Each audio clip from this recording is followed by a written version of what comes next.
Hello दोस्तों, तो हम पढ़ रहे थे राजस्थान की स्थापत्य कला। स्थापत्य कला में पढ़ रहे थे हम राजस्थान के किले। ठीक है, आज हम नया किला स्टार्ट करेंगे, रणथंभौर का किला। रणथंभौर का किला। लोकेशन की बात करें तो रणथंभौर का किला कहाँ पर है? सवाई माधोपुर में। कहाँ पर है? सवाई माधोपुर। ठीक है, इसका निर्माता की बात करते हैं तो इसके निर्माता के बारे में एग्जैक्ट लिखी हुई चीज़, यानी कि हमें कोई स्रोत नहीं मिला हुआ है, केवल मान्यता है कि इनका निर्माण किसने किया है। इसका जो निर्माण किया है वो चौहान शासकों ने किया है। इन्होंने किया है चौहान शासकों ने 8वीं सदी के आसपास। और उस चौहान शासक में एक का नाम है रणथान देव चौहान।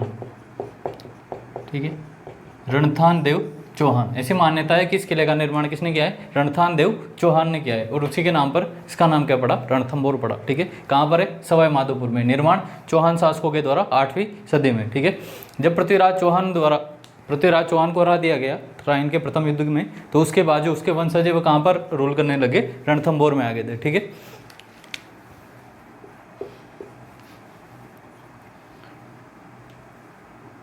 बेसिकली ये 7 पहाड़ियों पर बना हुआ है। कितनी? 7 पहाड़ियों पर।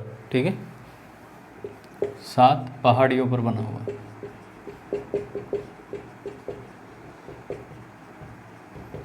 अगर इसकी शेप की बात करें तो इसका अंडाकार शेप है। कैसा शेप है? अंडाकार शेप है। ठीक है, 7 पहाड़ियों पर बना हुआ है, अंडाकार है। रणथान देव चौहान के द्वारा इसका निर्माण किया गया। अबुल फजल। ठीक है, अबुल फजल ये भी लिखता ही रहता था कुछ ना कुछ तो। ठीक है, अबुल फजल ने कहा है कुंभलगढ़ के किले के बारे में कि देखने वाले की पगड़ी गिर जाती है। ठीक है, तो अबुल फजल कहता है इस किले के बारे में, रणथंभौर का किला सुरक्षा की दृष्टि से इतना जोरदार किला था कि रणथंभौर ने कहा कि बाकी सब दुर्ग क्या है? नंगे हैं, केवल यही दुर्ग क्या है? बख्तरबंद। बख्तरबंद का क्यों कहा है? क्योंकि सुरक्षा की दृष्टि से बहुत जोरदार किला था, इसलिए क्या कहा अबुल फजल ने इस किले के बारे में? क्या कहा? बाकी सब दुर्ग नंगे हैं, बस यही दुर्ग बख्तरबंद है। बख्तरबंद है। स्टेटमेंट देकर पूछ सकता है कि कौन से किले के बारे में कहा। ठीक है, पगड़ी गिर जाना किसके बारे में कहा था? कुंभलगढ़ के बारे में। पत्थर की टांगे पहुंचा सकती है जैसलमेर के किले के बारे में। ठीक है, बाकी सब दुर्ग नंगे हैं, बस यही दुर्ग क्या है? बख्तरबंद है। अब आ जाता है जलालुद्दीन खिलजी, अलाउद्दीन खिलजी का चाचा। ठीक है, वो यहाँ पर अटैक करता है लेकिन इस किले को जीत नहीं पाता है। ठीक है, बहुत लंबे समय तक यहाँ पर पड़ा उड़ा डाल कर रखता है लेकिन जीत नहीं पाता इस किले को। तो फिर जलालुद्दीन खिलजी भी कुछ कहेगा। जलालुद्दीन खिलजी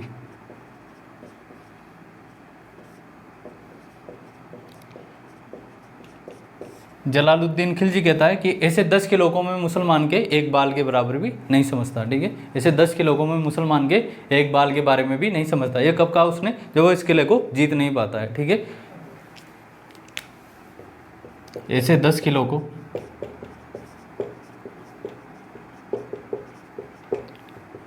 में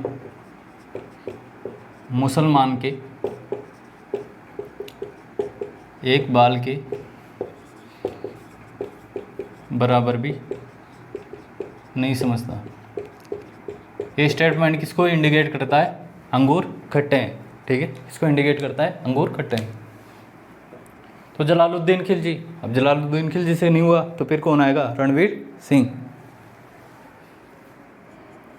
अलाउद्दीन खिलजी। बेसिकली अलाउद्दीन खिलजी का मोटिव अलग था आक्रमण करने का। इसके 2 विद्रोही लोग थे जो कहाँ जाते हैं? रणथंभौर में।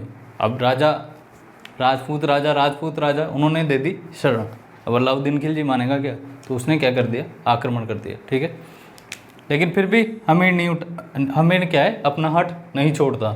तो ये हमीर हट के लिए प्रसिद्ध है ये किला। ठीक है, हमीर के बारे में कहा जाता है सिंह पुरुष सतपुरुष वचन, कदली फले एक बार, चिरैया तेल हमीर हट, चढ़े न दूजी बार। ठीक है, ये हमीर हट के बारे में। हमीर का हट क्या है? फेमस है। लेकिन फिर हम बढ़ा चढ़ा कर बोलेंगे कि उस समय वो शरणागत की रक्षा करने की परंपरा का पालन कर रहा था। लॉजिकल नहीं था, बेसिकली बात यह क्या है, इमोशनल आदमी था। तो अलाउद्दीन खिलजी अटैक करता है यहाँ पर कब, 1301 में। कब अटैक करता है, 1301 में, और इस किले को क्या कर लेता है, फतह कर लेता है। इसके सेनापति थे, अलाउद्दीन खिलजी के सेनापति थे उलूग खां और नुसरत खां। तो इस जो आक्रमण है इसमें नुसरत खां क्या हो जाता था, मारा जाता था, मारा जाता था। और बाकी बाद में ये किला किसको सौंप देता है, अलाउद्दीन खिलजी उलूग खां को, ठीक है। तो 1301 में आक्रमण करता है। इस समय क्या होता है, रणथंभौर में साका होता है, और ये कहलाता है राजस्थान का पहला साका। दूसरा साका पद्मावती वाला, ठीक है। ये क्या कहलाता है, राजस्थान का पहला साका। जब हम साका पढ़ रहे थे तो हमने पढ़ा था इसमें दो चीज़ें होती है, एक तो होती है केसरिया। केसरिया कौन करते हैं, पुरुष, और जो जोहर है वो कौन करती है, महिलाएं। तो केसरिया, केसरिया तो कौन करेगा, अमीर, ठीक है। और जोहर इसकी पत्नी थी रंगदेवी।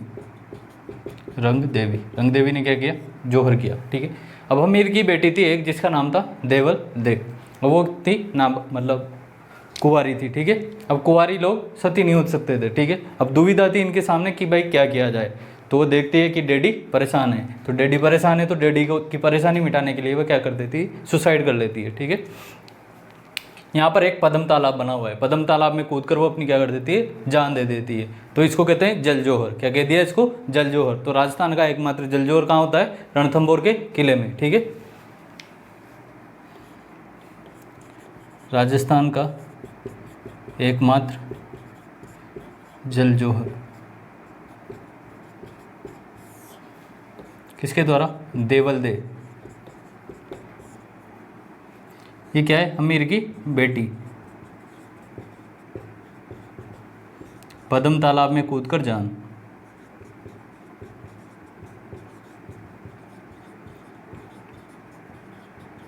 ठीक है। पद्म तालाब में कूद कर क्या दे देती है, जान दे देती है। ये ध्यान रखना है, राजस्थान का कौन सा शाखा है, पहला शाखा है। वो चित्तौड़ वाला क्या था, मेवाड़ का पहला शाखा है, राजस्थान का दूसरा शाखा था वो। अलाउद्दीन खिलजी, अलाउद्दीन खिलजी के साथ कौन था, इतिहासकार कौन था इसके टाइम, खुसरो, ठीक है। अमीर खुसरो था साथ में। तो अमीर खुसरो कहता है इस जीत के बाद कि काफिरों का गढ़, काफिरों का गढ़, काफिर किसको कहते हैं, जो दूसरे रिलीजन के लोग रहते हैं उनको क्या कहते हैं, काफिर। काफिरों का गढ़ अब इस्लाम का घर हो गया है, अब इस्लाम का घर हो गया है। पूछ लेगा ये स्टेटमेंट देकर कि कौन से किले के बारे में ये कहा या कब कहा, ठीक है।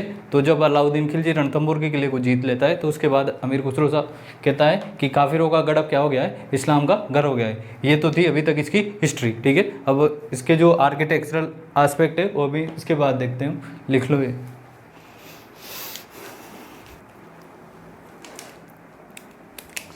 ठीक है, रणथंभौर का किला, बाकी सब दुर्ग नंगे हैं, यही दुर्ग है बख्तरबंद है। रणथान देव चौहान के द्वारा बनाया गया ये 8वीं सदी में।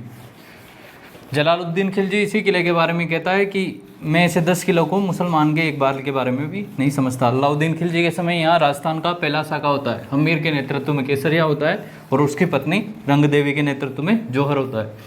अमीर की बेटी थी देवल दे, जो कि पद्म तालाब में कूदकर अपने जान दे देती है। तो इस एकमात्र जल जोहर कैसा किला है, अंडाकार। रणथंभौर का किला कैसा है, अंडाकार, 7 पहाड़ियों पर बना हुआ है। कितनी पहाड़ियों पर बना हुआ है, 7 पहाड़ियों पर बना हुआ है। यहाँ के इंपॉर्टेंट चीज़ें देख लेते हैं। महल, ठीक है, महल, महल कौन से बने हुए हैं यहाँ पर, जोगी महल, सुपारी महल, जोरा बोरा महल, जोरा भोरा महल, ठीक है। तो महल बने हुए हैं, जोगी महल, सुपारी महल, जोरा भोरा महल, ठीक है। एंट्रेंस, इसका जो एंट्रेंस गेट है वो क्या कहलाता है, नौलखा दरवाज़ा, ठीक है। इसका एंट्रेंस गेट क्या कहलाता है, नौलखा दरवाज़ा। इसमें ही एक मंदिर बना हुआ है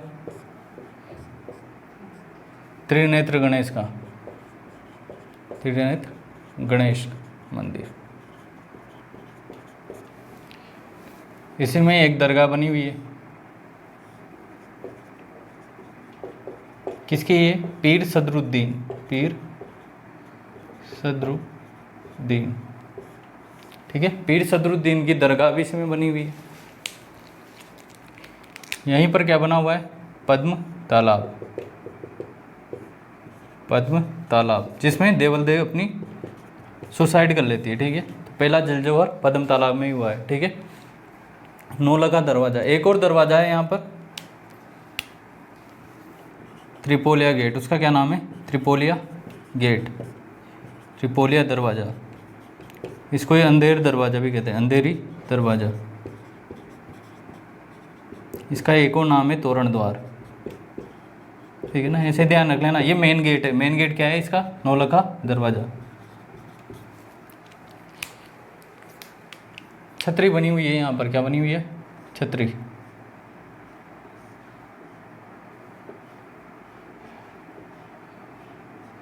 ठीक है। छतरी बनी हुई है, कितने खंभों की? 32 खंभों की छतरी,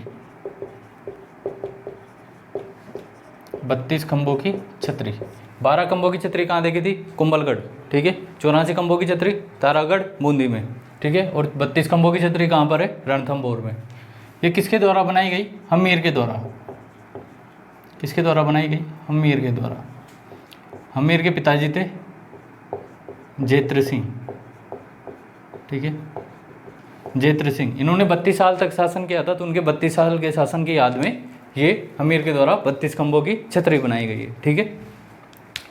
एक और छतरी बनी है, वही है यहाँ पर, एक और छतरी बनी हुई है। इसे कहते हैं अधूरे स्वप्न वाली छतरी, अधूरा स्वप्न छतरी। क्या कहते हैं इसको? अधूरा स्वप्न छतरी, ठीक है। एक रानी थी, आड़ी रानी कर्मावती, ठीक है। तो रानी कर्मावती के द्वारा अपनी पति की याद में ये छतरी बनाई गई थी, लेकिन ये छतरी क्या रह गई? अधूरी रह गई, ठीक है। इसलिए इसको कहते हैं अधूरा स्वप्न छतरी। रानी कर्मावती द्वारा अपने पति की याद में,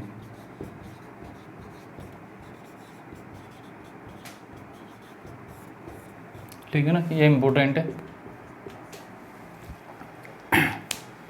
तो क्या क्या है यहाँ पर? इसका जो मेन एंट्री गेट कहलाता है वो क्या कहलाता है? नौलखा दरवाजा। एक और दरवाजा है यहाँ पर जिसको कहते हैं त्रिपोलिया गेट, अंधेरी दरवाजा या तोरण द्वार, ठीक है।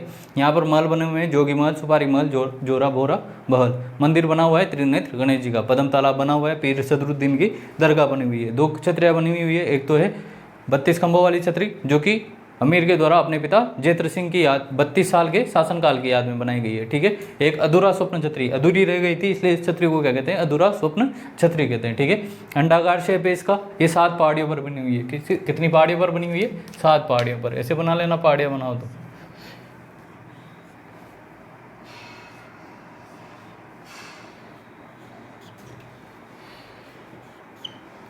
दो, 3, 4, 5, एक इधर टेक दो। 7 पहाड़ियों पर बनी हुई है, ठीक है। तो ये है हमारा रणथंभौर का किला, लिखो।